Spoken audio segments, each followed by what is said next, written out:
At first, I couldn't believe that they were missing. If they were, I didn't know at the time if they were missing or not. So basically what I did was went to my security camera footage, checked it out, went back to the police and told them basically what I had, and they eventually wanted to come in and look at it. Chris Watts, convicted of murdering his pregnant wife and 2 daughters. How well do you know your spouse? Time exclusive with his neighbor, who handed over the video. Watch, I'll show you. That led to his arrest. At 5 a.m., a security camera pointed at nothing in particular caught something it was never meant to catch. Not a crime, not a struggle, just a man backing his truck into a driveway he never used that way before, loading tools into the cab instead of the bed. Small, almost meaningless details, the kind any of us would walk past without a second glance. Except the neighbor watching that footage back didn't walk past it. He noticed. He told a police officer standing right there on his porch that something about the man across the street wasn't acting right. Within days, that same footage would be played back to Chris Watts by investigators, and it would become one of the pressure points that helped bring his story apart at the seams. The man who caught it on camera is named Nate Trinastich. He lived next to the Watts family. He heard their arguments through the walls. He watched their normal, everyday life from just close enough to see the cracks nobody else could. And in this exclusive Dr. Oz interview, he tells in his own words exactly what he saw. Before, during, and after the morning that ended 3 lives and changed his own forever. Here's Nate Trinastich in his own words. A pregnant mother, Shanann Watts, and her 2 daughters, Cece and Bella, killed at the hands of her husband, their father, Chris Watts. Today, an exclusive interview with a neighbor close to the family, who's now being called a hero for helping police put Chris Watts behind bars. What made a man most people thought was a loving husband and dad turn into a killer? The story shocked the world. A devastated father pleading for the return of his pregnant wife and their 2 small daughters, who'd vanished after his wife returned from a weekend business trip. If you're out there, just come back. If somebody has her, just please bring her back. I need to see everybody. I need to see everybody again. To the outside world and on social media, Chris and Shanann Watts appeared a picture-perfect couple, shown smiling together with their 2 young girls and happily anticipating the birth of their 3rd. But just hours after his impassioned plea for their return, oil and gas tanks. The police investigation would also uncover a secret, sordid flip side to the family man facade that included multiple mistresses, financial turmoil, and possible psychopathy. Chris Watts ultimately pleaded guilty to felony charges related to his family's murder. The most inhumane and vicious crime that I have handled out of the thousands of cases that I have seen. Watts was sentenced to life in prison, leaving Shanann's devastated friends and family with many unanswered questions. What really turned Chris Watts from a seemingly devoted husband and father into a cruel, cold-blooded killer? Nate joins me now. He lived next door to the Watts family. He provided security footage that was instrumental. It's a piece of evidence in the case. He joins me now in a daytime exclusive interview. When you first heard that Shanann, your neighbor, Cece, Bella, these beautiful little girls, were missing, what did you think? What went through your mind? At first, I couldn't believe that they were missing. If they were, I didn't know at the time if they were missing or not. So basically what I did was went to my security camera footage, checked it out, went back to the police and told them basically what I had, and they eventually wanted to come in and look at it. Intelligent of you. I'm going to congratulate you and thank you for this, because we all have more power than we think. This is a great example. Neighbor realizes there's a problem, takes advantage of whatever resources he has, and you end up changing the destiny of this case. How would you describe Chris Watts as a neighbor? And if you don't mind, Shanann and the girls as well, what were they like? Chris was real quiet. He would always wave. or I'd sometimes talk to you. But he was you could tell he was kind of standoffish. There was times when he just didn't want to wave or didn't want to say anything, but usually he was nice. And Shanann was always really friendly. She came over, welcomed us to the neighborhood. The girls were always running around, laughing, having a great time. So nothing seemed out of the ordinary? No, nothing at all. And when you first looked at that security footage, and you saw that this truck had backed up in the morning that they disappeared, you never saw the kids leave, or Shanann, but you saw the truck back up. What did you think he was doing? He said he was loading tools, but I thought that was a little bit odd because I had never seen him really back his truck into the driveway ever. He always parked it out front. So I definitely thought it was kind of odd. And then when you saw him loading stuff into the cab of the truck and never anything into the back, I really thought that was definitely odd. Is that when you began to think maybe those are bodies he's actually loading into his truck? I don't know if at that point in time I thought it was bodies, but at the time I thought stuff wasn't adding up. So you showed the footage to the police, and then you showed it to Chris Watts. Yep. And that encounter, I should point to everybody, was recorded. You know how police have those body cams? So a police officer body camera recorded this. So take a look at what that camera showed. And this is him at 517.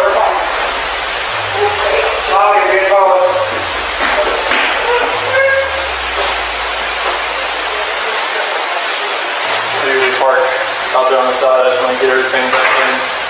Be easier, so loading everything out there, all the tools that I had to bring in.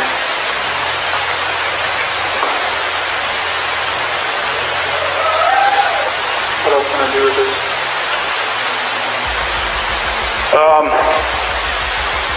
My detective just showed up, so he'll probably want to talk to you. I had your mark right here. Yeah. So someone, See if I can see where anything someone tried to jimmy with a flathead screwdriver. Oh, it'll pick up anything coming down the street this way. You know where that tree there is? Oh, yeah. Okay. Watch, I'll show you.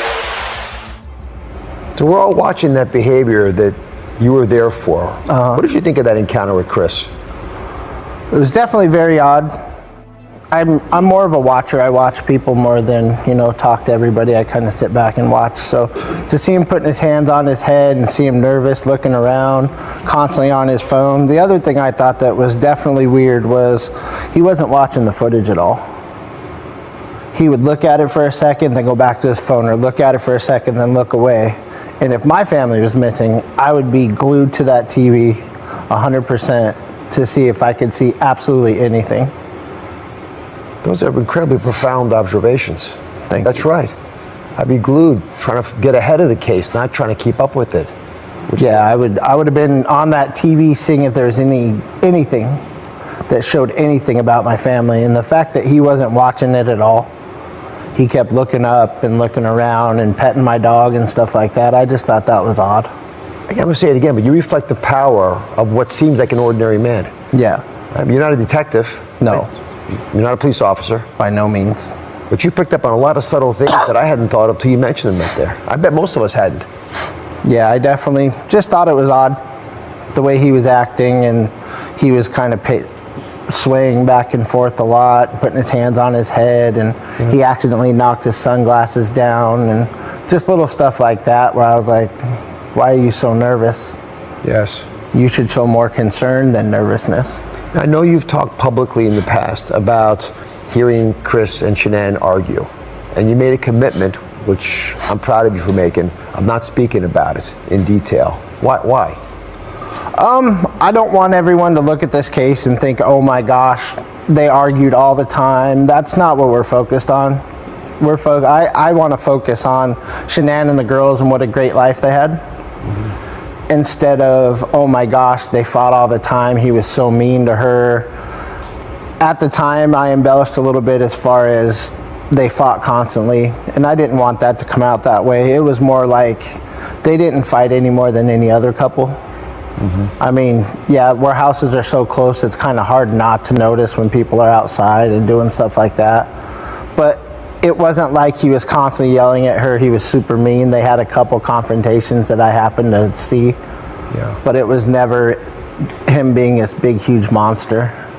And I've just noticed on social media, they really focus on that. And that's not what I want to focus on. Yeah. It's not right for the family either. I honor you for trying to protect them. Thank you. Up next, Nate weighs in on the rumors about Chris Watts' alleged secret relationships. And what does he think about him now? We'll be right back.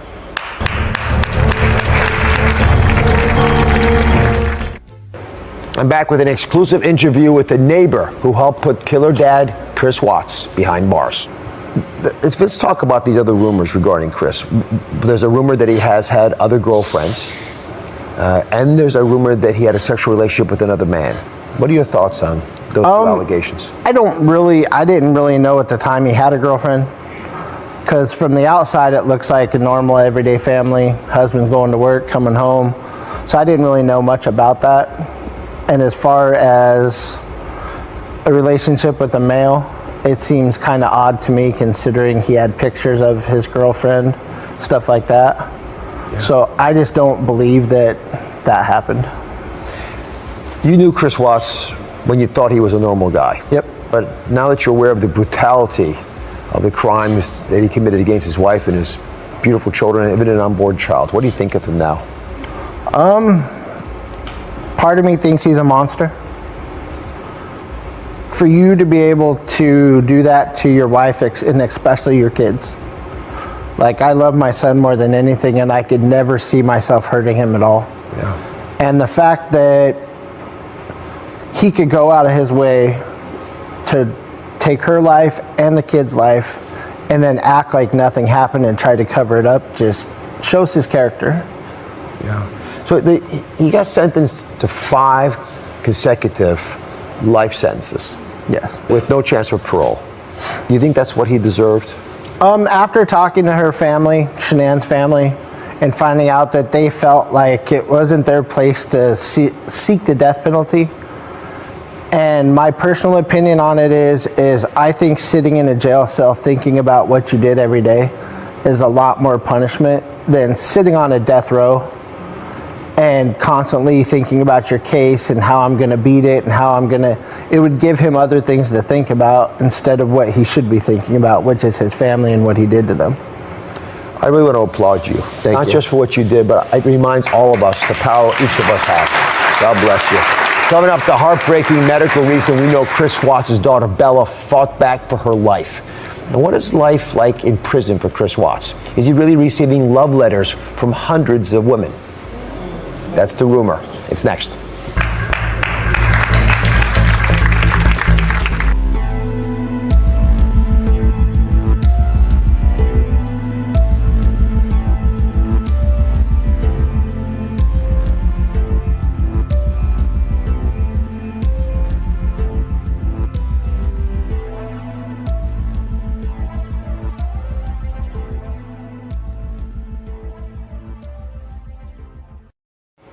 We're back talking about the horrific case of Chris Watts, who was convicted and sentenced to life in prison without parole for the brutal murders of his wife Shanann, daughters Bella and Cece, and an unborn son.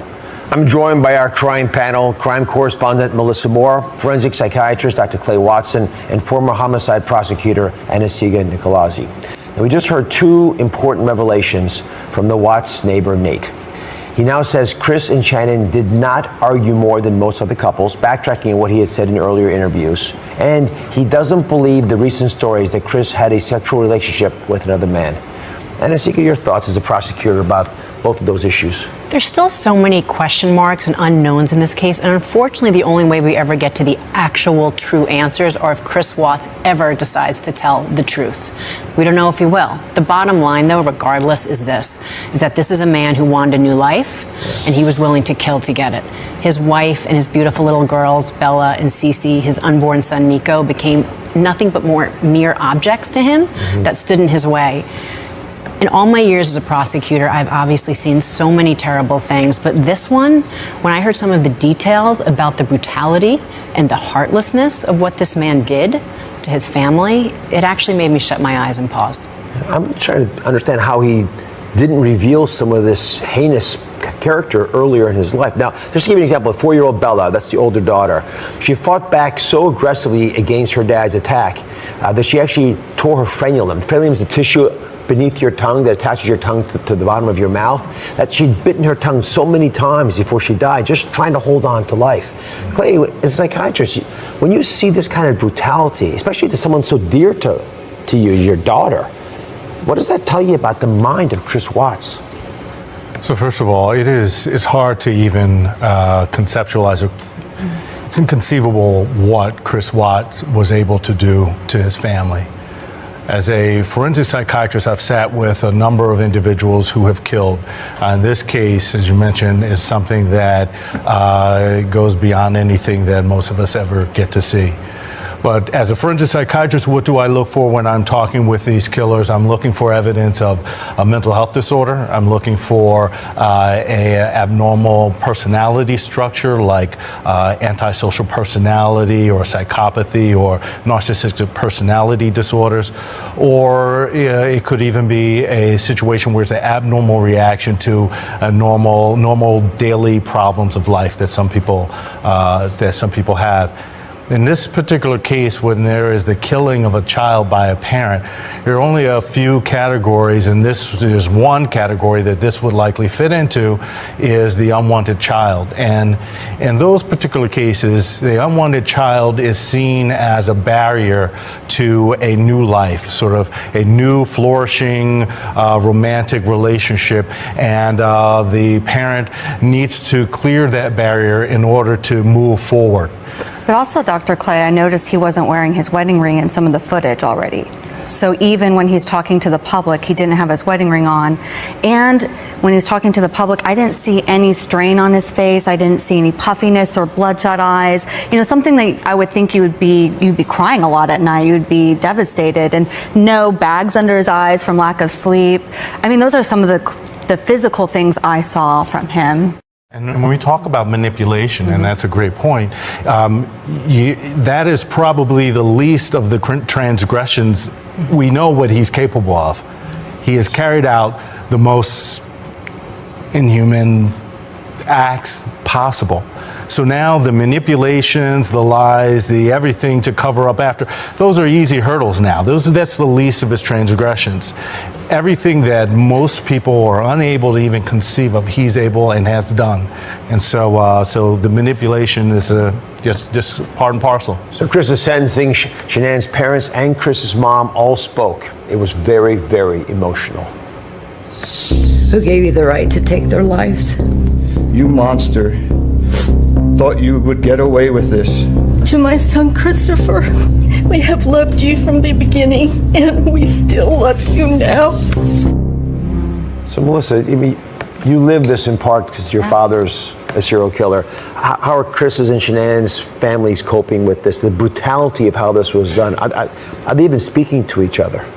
Well, from my experience working with families, it takes a long time to talk to each other, but I hope that they are talking to each other because Chris is not giving very much information.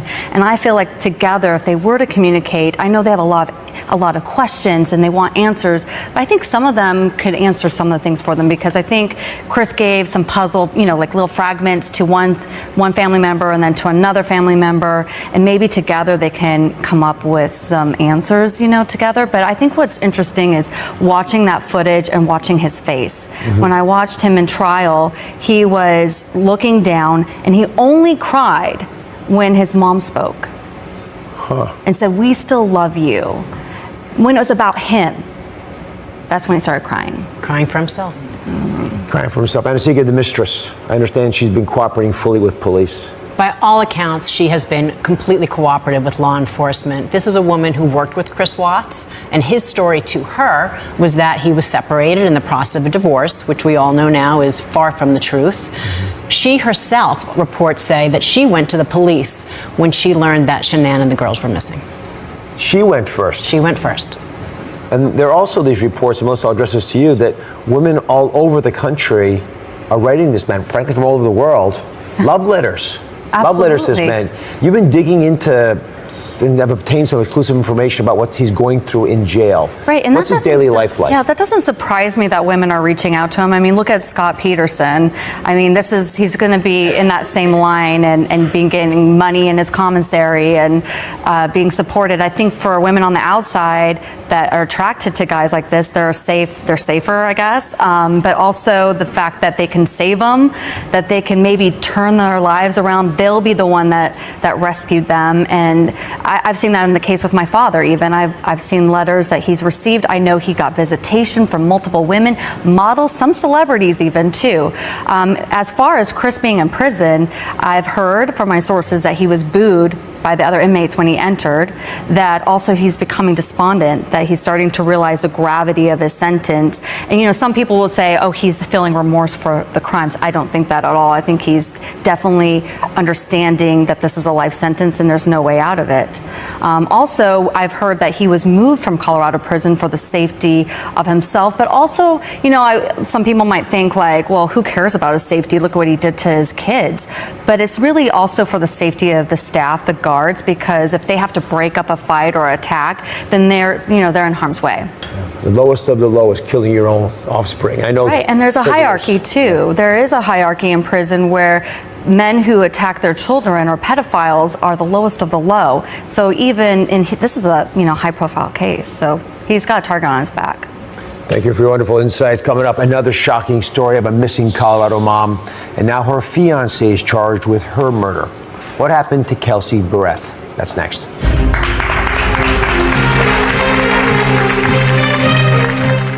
Is this a person who can act without any remorse? Is this a person who does little things that sort of leaks information to say, okay, you don't have your ring on, you don't have any problem with sleep, you're acting sort of strange during the watching a video as we saw previously.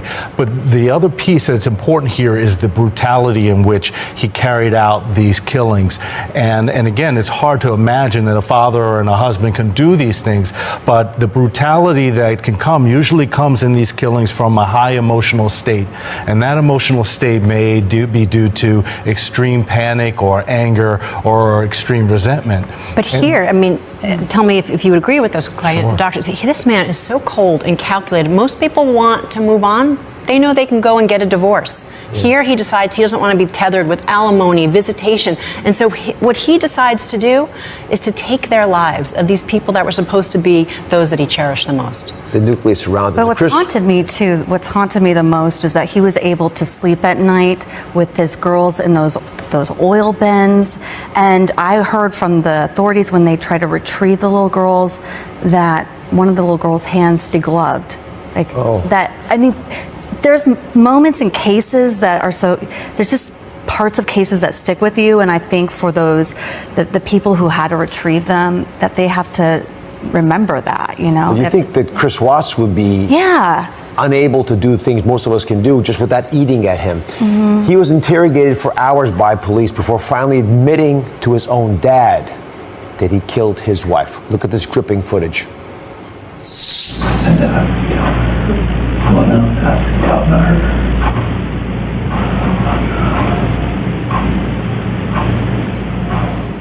I mean, I'm just thinking about the father putting his hands like this as he hears his own son, his own flesh, tell him that he has killed the grandkids and the daughter-in-law. What does this tell us about what was going on in the mind of Chris Watts?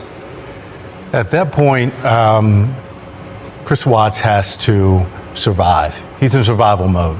So everything that he says at this point forward is all about self-preservation. So he is talking to his father and giving his father one story, gave police another story. And in all of it, and very much similar to the killings and the disposing of the body, everything is about his wants and needs above all else. So he's going to do what he needs to do because he wants to realize a new life. He can't realize the new life without telling more lies. And so if we go through all the steps that was necessary from the time of planning the killings to carrying out the killings to disposing of the bodies to then trying to avoid detection, most of us, the vast majority of individuals, are not capable of the degree of compartmentalization that's needed to carry out those things. And now he is being interrogated and he has to be able to come up with a story, and that story is all about his own self-preservation so he can move on to his new life. But don't you think there was manipulation there too? Because if he tells this to his father, then his father will somehow have a twist of empathy, like he was trying to keep his parents on his side. But it's really something that as prosecutors we always say that at the certain points that a defendant or suspect will admit what they have to and deny what they can. He knows the gig is up. He knows they're going to know something basic. So what can he quickly switch gears and tell a story that maybe gets him out of most of this? So that's what you almost see. He wants this new life. He knows that he's not going to walk away scot-free. So he came up with a new story that he tried to enlist his father's support. The story was that his wife had actually already killed the kids. Exactly. Right. So when you hear my wife is the monster and I as this loving father snap when my children have been taken from this woman and now out of my state of just incredible anger at what she did to my children, now I went ahead and killed her.